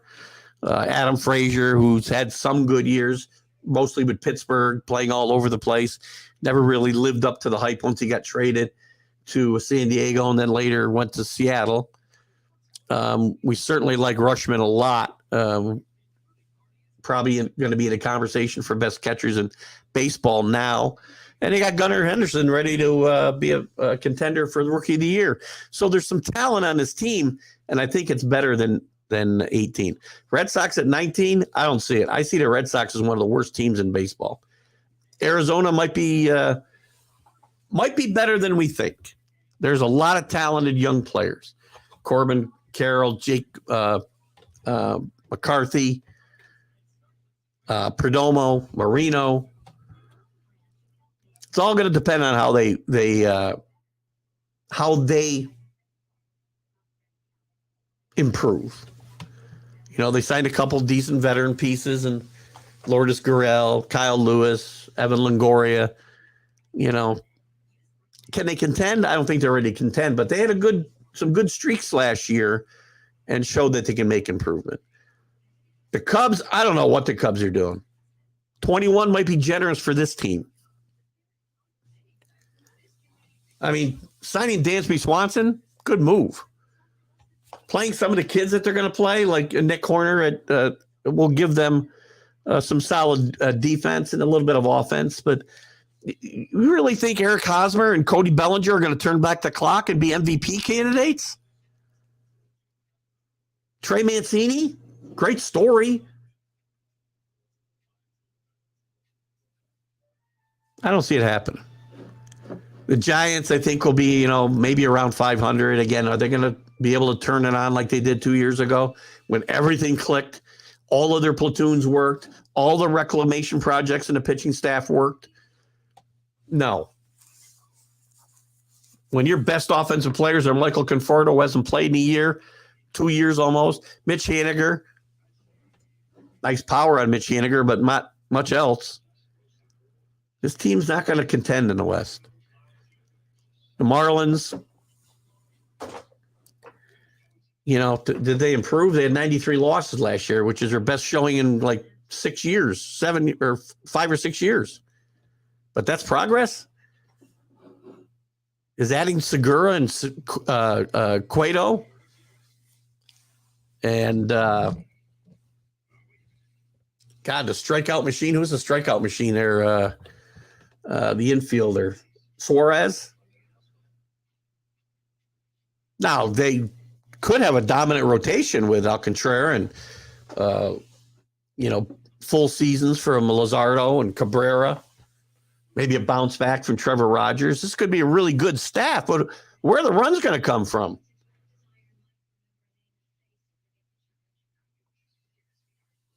They did sign the or trade for the batting champion, but they traded one of their better pitchers for him. Pirates are the Pirates. I mean, their big signings this year were McCutchen and Santana. What are they doing? Sorry, I got a little ahead of myself. Orioles' issues are youngsters who can be variable in some early injuries. Youngsters are always an issue. But listen, we talked about the catcher being one of the best catchers in baseball now. Henderson being a rookie-year contact. Cedric Mullins turned into a solid Major League Baseball player. They've got the makings of a solid team, and they learned how to win last year, which is very important. Remember, don't forget the bad start this team got off to. And they hung around the wild card race most of the year. Marlins keep hoping their pitching allows for but I have no problem building my team around a strong rotation and some good arms in a bullpen, but you've got to score some runs.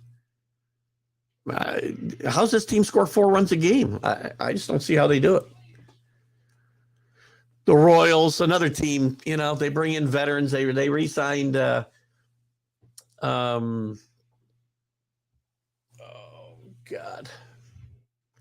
Can't think who they re-signed.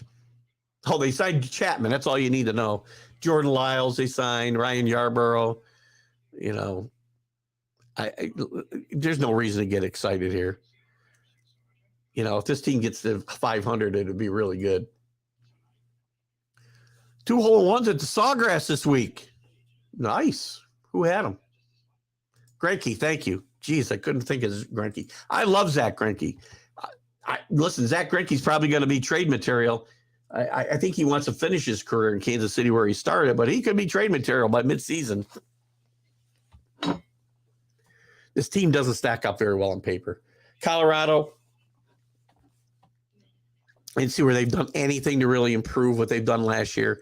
Chris Bryant, who they signed to a big contract last year, to a surprise of a lot of people.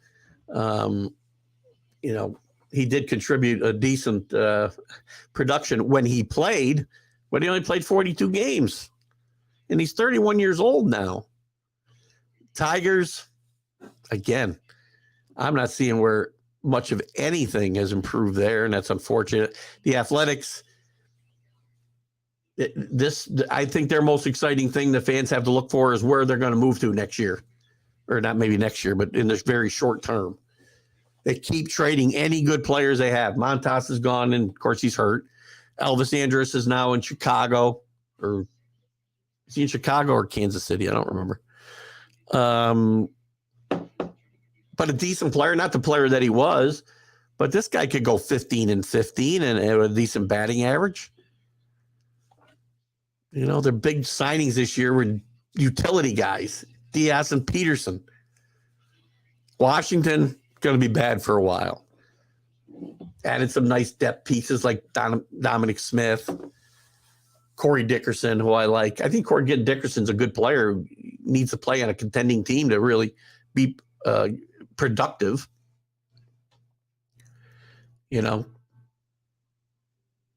we'll see. I mean, they do have some young guys to build this team around, like C.J. Abrams and Ruiz and Garcia, guys they've acquired in trades over the last few years.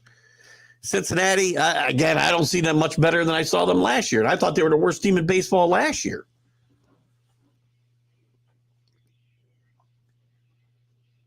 They got a very young rotation: Hunter Green, Nick Lodolo, and Graham Ashcraft. You're going to rely on kids in your top 3 spots in your rotation. You're just asking for trouble. They got some young infielders like Barraro and Dela Cruz, but they're not going to be any good. That's just my opinion. What do you got here? I see Cincinnati is way better than... I don't know. Well, they'll be better than Washington. And again, I don't think that's any great shakes if you're moving up from 30 to 28. Right?